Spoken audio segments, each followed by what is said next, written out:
Da, kao što sam najavila, gost jutarnjeg programa je pripadnik specijalne antiterorističke jedinice Ministarstva unutrašnjih poslova Jovica Spajić. Dobro jutro i dobrodošli. Dobro jutro i bolje vas našao i hvala vam na pozivu. Čast nam je da vas ugostimo ovde na našem jutarnjem programu. Ono zbog čega ste ovde je veliki uspeh koji ste postigli. Vi ste u stvari ultramaratonac, osim što ste i pripadnik SAJ-a. Prešli ste za 60 sati i 36 minuta, istrčali ste 333 km preko Himalajskih vrhova i postavili ste novi rekord trke. Mnogi od nas znamo kako Himalaje izgledaju samo na slici, slušamo priče o osvajanjima Himalaja. Kako ste se odlučili da takav izazov stavite pred sebe i da odete tamo i na kraju i da pobedite? Pa prvo želeo bih da kažem da ovo nije samo moj uspeh, nego uspeh celog mog tima, jer jednostavno da nije bilo tih ljudi uz mene i podrške, naravno do toga verovatno ne bi ni došlo, ali Bogu hvala, sve i na kraju ispalo kako treba. Pa nekako, kao što smo pričali pre uključenja, jednostavno to je išlo hijerarhijski, nekako stepenik po stepenik. Sve ovo što sam uradio prethodnih godina značilo mi u smislu iskustva i nekako sazrevao sam i sve to znanje koje sam dobio tokom svih tih prethodnih ultramaratona, trčeći po raznim kontinentima, meridijanima, kroz šume, kroz planine, kroz pustinje, nekako me oplemenilo i dalo snage i vere da ja mogu da završim i ovu, kako kažu, najsuroviju trku na svetu. Vi ste u stvari pozvani tamo, tu se dolazi po specijalnom pozivu. Jedno ste očekivali kada ste stigli tamo, kako je to izgledalo? Pa da, taj poziv, i to je bilo za mene nova stvar i neko otkrovenje. Negde sam uvek čitao i u dubini duše negde maštao da bih moglo doći do toga, i onda kad se na početku godine desio taj poziv, ja u prvom trenutku nisam mogao da verujem i nisam znao šta i kako se spremiti za to, da li sam ja dorastao tome, ali Bogu hvala, nekako se sve namestilo, išlo je korak po korak, same su se stvari otvarale i eto, desila se i ta trka i eto, polako smo se uputili svi zajedno, ja kažem opet moj tim i ja, u taj izazov, a same pripreme su po sebi onako specifične bile, kao što smo pričali, opet ponavljam, prilagoditi se tim uslovima i trenirati u Srbiji je stvarno skoro nemoguće. Ali opet nekako smo, iskoristio sam neko vreme koje sam imao i otišao sam baš pred trku nekoliko dana na Durmitor, gde sam tamo opet Durmitor je, znate, sami 2500 metara, ali opet ja mislim da i to u neku ruku bilo kao neki uvod fin za sve ono što nas je tamo čekalo. Pa kretali ste, sa koje visine je počinjala ova trka sad na Himalaju? Mi smo sleteli na visinu u taj gradić Leh koji se nalazi na samoj granici sa Pakistanom i Kinom, skoro na 3800 metara. Bili ste na Durmitoru od 2500, dobro. Da, i onda taj prelaz, pogotovo što je tamo nekako i vazduh drugačiji, i okruženje, i sama atmosfera, i to je u stvari jedna najvisočija pustinja na svetu. Tako da jednostavno bilo je, ja baš sam upotrebio skoro tu rečenicu kao da sam došao na Mars, jednostavno sve je bilo novo za mene, za nas. Iskreno da vam kažem, ovako sad mogu i to da priznam da sam imao i mali strah od svega toga. Mali strah, da. I dobro, onda kada ste počeli i vi imate vaš tim koji je tu da vam pomogne, što se ishrane tiče, da vas podrži prosto u teškim trenucima, čitam da su razlike u temperaturama u 12 sati po 40 stepeni, je li tako? Istina, i kraće, recimo dešavalo se da se popnemo na primjer na taj prvi vrh Kardungla koji se nalazi recimo na 5600 metara, a u roku od 3, po 4 do 5 sati mi smo već bili dole u blizini Leha u toj jednoj dubodolini gdje temperatura dostiže i do 38-40 stepeni. Gore na vrhu je bilo čak -11. Znači ta temperaturna razlika je ogromna i ako niste dovoljno mentalno jaki i fizički pripremljeni da izdržite taj stres koji sve to donosi, jako je teško ići dalje. Dobro, kako izgleda ishrana? Vi ne spavate? Dobro, to je koliko dana je to trajalo? Da, pa evo, trka 60 sati i 36 minuta, faktički nekih 3, malo manje od 3 dana, da. Pa ja se trudim nekako i učio sam nekako kroz sve ovo vreme da je ishrana i hidracija tokom trke jako bitna, ali ja tu nekako ne pridajem da to bude krucijalno i da me to vodi. Nekako više sam za opciju da mi ne bude to distrakcija. Naravno, tokom trke sam gledao da unesem, kad sam bio na visini, onda nisam opterećivao organizam hranom, da ne bi doživao još neki šok, ali čim se spustio dole malo niže, recimo jeo sam pirinač, to mi prija, nekako u tome se pronalazim i tako neke energetske čokoladice, pravili smo, pio sam čajeve i tako, supe i to. I trenutak kada ste završili trku, vi ste u stvari završili sa vašim, pa možemo reći suparnikom, je li tako? Pa jeste. Evo, ja tog čovjeka znam sa nekih ranijih trka, ali on je nekako uvijek bio nedostižan u tom nekom smislu da je on u ovom svijetu ultramaratona legenda. Čovjek je završio sve što se moglo završiti u ovom svijetu i uglavnom je pobeđivao. I nekako samo njegovo prisustvo na trci davalo je neku novu dimenziju i meni novu inspiraciju i motivaciju, da dam sve od sebe. Ali suočeni sa time da smo upućeni jedan na drugog, evo, bukvalno se desila ta situacija da je njemu u jednom trenutku pozililo i bio je na ivici da, mislim, moram reći onako iskreno da strada tamo. Nekako tu sam mu pomogao i mislim da sam stekao prijatelja za ceo život, ali pravog prijatelja, valjda vas te neke životne iskušenja u kojem smo se našli nekako spoje i prodube vaš odnos. Jeste, to su stvarno situacije u kojima se pravi odnos i gradi. Kako se osjećate kada završite trku? To je sigurno neverovatna iscrpljenost. Vi čak ni ne dremnete tih 60 sati. Ste uspjeli sada ni da ne spavate? Bukvalno 60 sati i tih 36 minuta ja nisam spavao, nisam stao. Jednostavno, telo je krenulo da radi po nekom svom na kraju automatizmu. Ja sam upao u neko stanje gdje više nisam mogao racionalno da donosim odluke u smislu da li sam na javi ili u snu. Bio sam u nekom međuprostoru, jer specifična je, kažem, situacija i taj vazduh i ta visina i iscrpljenost i nedostatak sna, sve su to neke komponente koje vas onako usporavaju i teraju da reagujete možda onako kako ne biste reagovali u normalnim okolnostima. Ali opet kao što smo pričali, sam motiv i dubina, inspiracija kojom ste pokrenuti vas teraju da nekako, kažem, opet po tom automatizmu idemo dalje.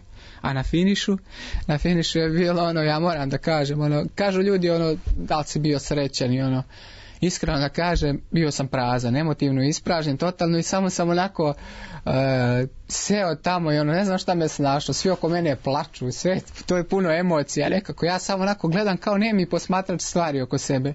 Još me je Dalibor, prijatelj moj, koji me pratio tokom trke, Aleksandar, oni su me postavili nijednu stolicu na sred tog puta gdje smo završili, jer oni su snimali taj dokumentarni lep film koji će uskoro da bude montiran i pitali su mi jedno pitanje, dokle više Jovice, je li ovo kraj?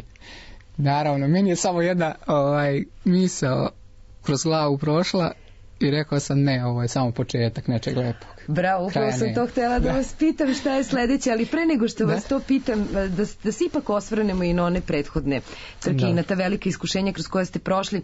Imali ste u Atini početkom ove godine tu trku od, koliko je to, 702 km, je li tako, to ste išli. O tome se dosta pričalo. Ali trebalo je doći do ovde.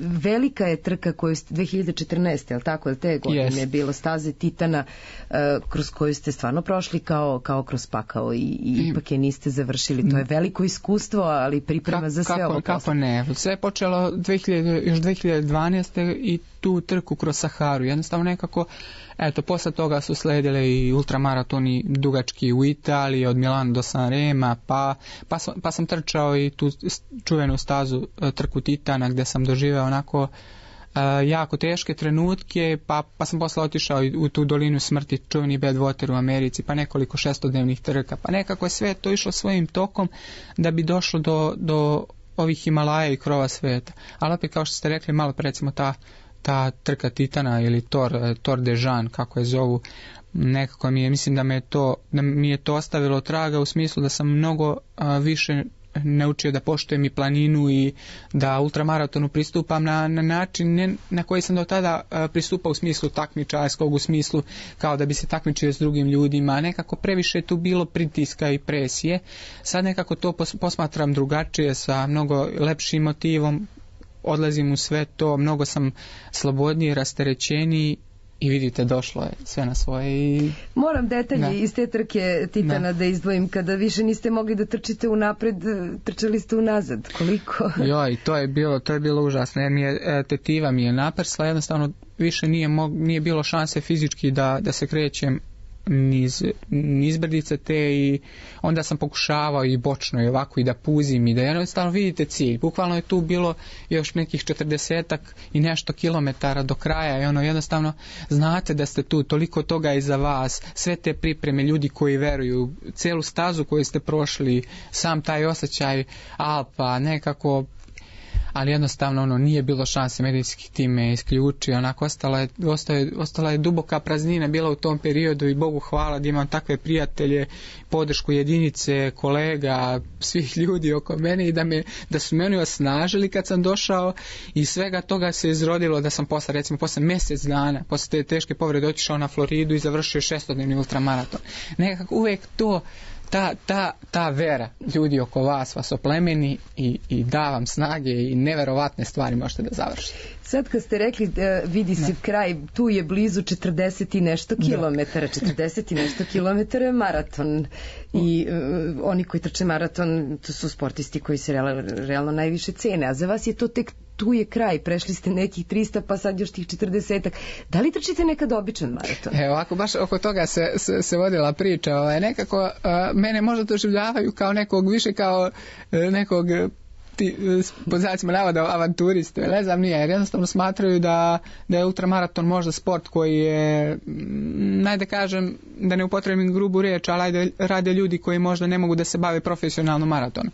Ne podcenjujem stvarno maraton, mislim da je to jedna izuzetno teška i naporna disciplina, pogotovo što ljudi trče dosta brzo i sve to, ali jednostavno naš cilj, kao što kaže Dača, moj prijatelj, nije da trčimo brzo, nego da stignemo daleko. Tako da ja i posmatram te stvari, jednostavno, naravno, maraton je izuzetno teška disciplina, kažem, ja opet poštujem i uvažavam i stvarno, kažem, sa moje strane dubok naklon i kažem, maraton je izuzetna stvar, ali opet ja to posmatram, mi to posmatramo s neke druge strane i neko ultramaraton posmatramo kao život, da je to nešto dugo, da to teče kao reka i da jednostavno kroz taj ultramaraton sazrevamo i kao ljudi i kažem opet, nama dužina ništa ne znači, sada mi kažete, ne znam, 2000 km, ne bi se uplašili u tom nekom smislu da je to kao dužine, nego jednostavno to je naše posmatranje. Izazovi, da vidimo kako ćemo završiti. Dobro, je i sad ovo pitanje, šta je sledeći? Ima li nečega što može da bude izazov posle Himalaja? Pa eto, pitali su me svi,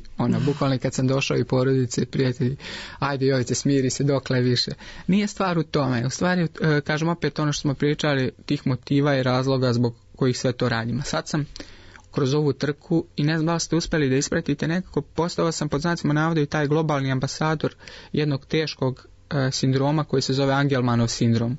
Za mene je sve to bila nepoznanica, iskreno pričam, dok se nisam susreo sa porodicom Filipović iz Amerike koji su me uputili, jer i oni i njihova ćerkica boluje od tog oboljenja, i dali su mi neke smjernice. Ja sam malo krenuo da istražujem oko toga i zaista sam našao smisao i želju da kroz moje trčanje pokušam da tu bolest i taj sindrom koji je sad na margini, onako malo se zna o tome, da pokušam da javnosti približim sve to i da tu decu uključim u redovan društveni život, jer oni to zaslužuju. To su deca puna duha, puna snage, puna vere, i da jednostavno zajedno napravimo tu lepu socijalizaciju, jer njima su vršnjaci najbolji uzori, jel tako, i neko koga bi ta deca mogla da uče. I meni je sad vođen tim motivom, svaku svoju sljedeću trku, sljedeći projekat ja ću trčati njima u čast, i siguran sam da sa time mogu da završim i mnogo teže stvari nego što se smatralo da je